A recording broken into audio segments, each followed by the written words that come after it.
Ever feel like you're faking it? Like one day everyone will find out you're not that good? That's not weakness. That's growth trying to break through. Imposter syndrome doesn't mean something's wrong with you. It means you grew faster than your confidence could keep up. You don't need more confidence. You just need to remember who you are now. The trick isn't to fight that feeling. It's to lean into it long enough to understand what it's showing you. In this video, I'll share 5 simple frameworks that helped me move from feeling like an imposter to building real self-trust. Because once you trust who you've become, that feeling fades, and that's when you take off. Houston, we have liftoff.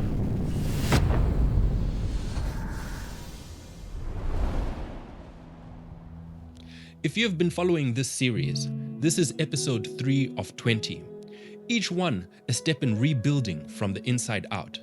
If you missed episodes 1 and 2, I've linked them below so you can start from the beginning.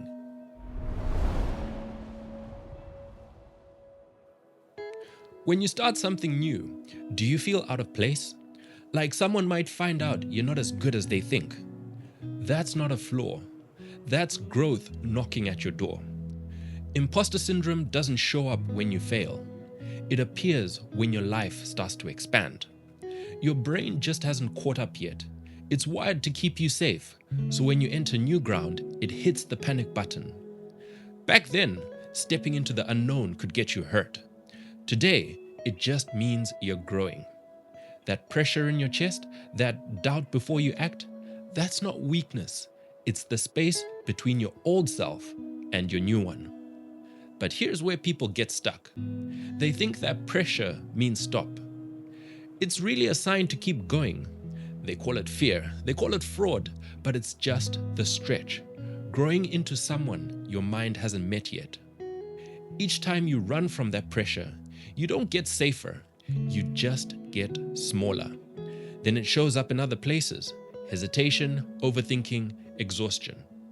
You stop trusting yourself because you're too busy trying to be sure. Ignoring that signal costs you confidence, focus, and peace. Imposter syndrome isn't here to expose you. It's here to expand you. Don't fight it. Lean into it. You might remember in episode 1, we talked about how fear of judgment keeps your voice quiet. Imposter syndrome is what shows up after you finally start speaking. It's the next layer of growth.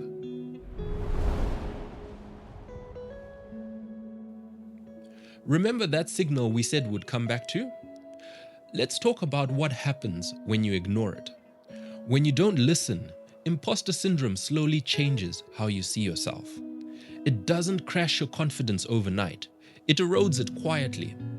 First, it steals your confidence. You second guess every move and shrink your ideas before sharing them. Then it steals your peace. Even when things go well, you can't relax. Rest feels like guilt instead of recovery. Next, it hurts your relationships. You overwork to prove your worth or hide because being seen feels risky. Both leave you lonely. On the outside, you look confident. Inside, you're still asking, do I really belong here? That's the real cost, not failure, but feeling cut off. You can't outrun self-doubt. You can only outgrow it. And that growth starts when you stop fighting the feeling and start listening to what it's trying to teach you. Inside, imposter syndrome isn't a problem, it's a message. And that message is the start of something bigger.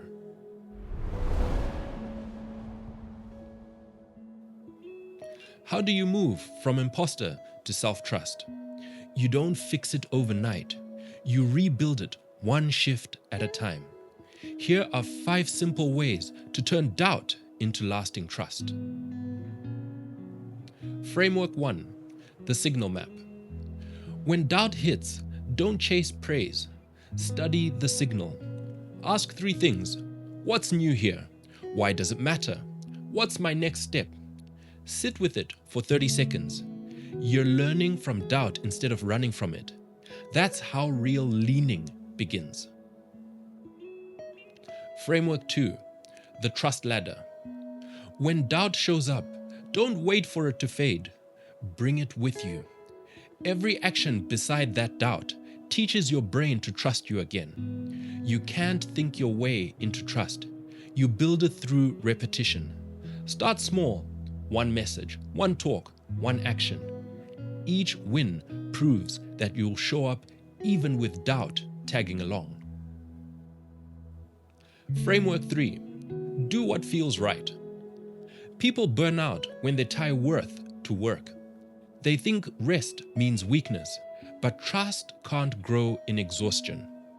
Don't do more. Do what feels right. Ask, does this match my values or my fears? Choosing from alignment brings peace instead of pressure. Framework 4. Connect for real. Imposter syndrome grows in the silence. You hide behind being capable or reliable. But connection, not perfection, builds confidence. Share one truth you usually hide. Honesty doesn't push people away. It brings the right ones closer. Self-trust grows when you stop pretending. Framework 5. The identity sink. Success without self-trust feels empty. You achieve, but belief lags behind. Your brain still treats the new you like a stranger. Write to bridge the gap. Remind yourself who you've become, your choices, lessons, and values. You're not faking it, you're adjusting to new altitude. These shifts rebuild your foundation. Now let's make it practical. 7 days, 7 small steps. This isn't theory, it's training, one action at a time.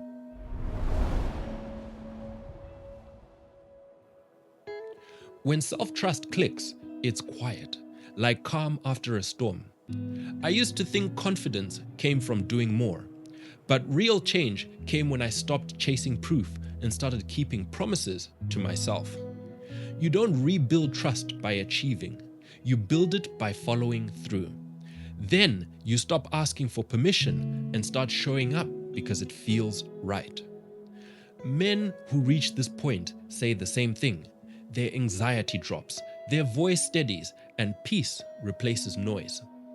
When you stop running from doubt and face it, it loses power because you've already stepped into the space it was guarding. That's the lift-off moment, the one you've been training for. And before you learn to spot it, you need habits that get you there.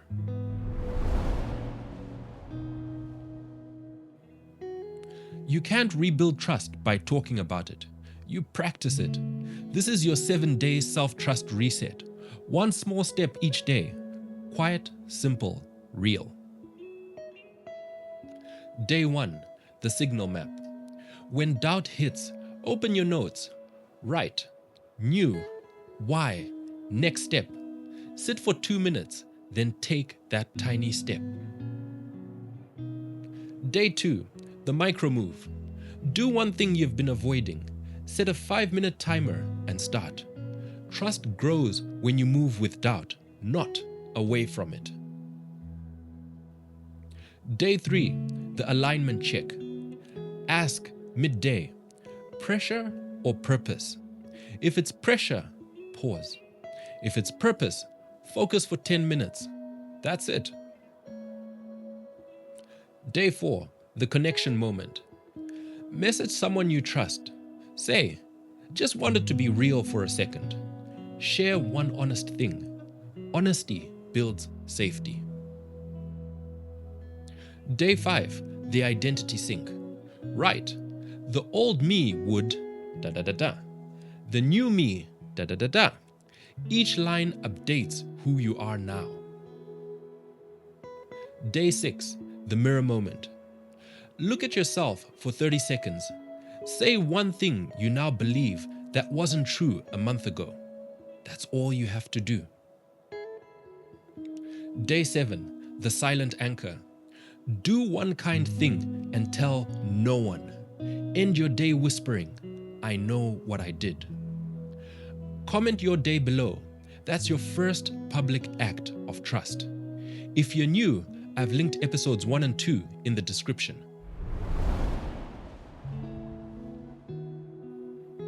When you stop proving yourself, you don't lose your drive, you lose your doubt.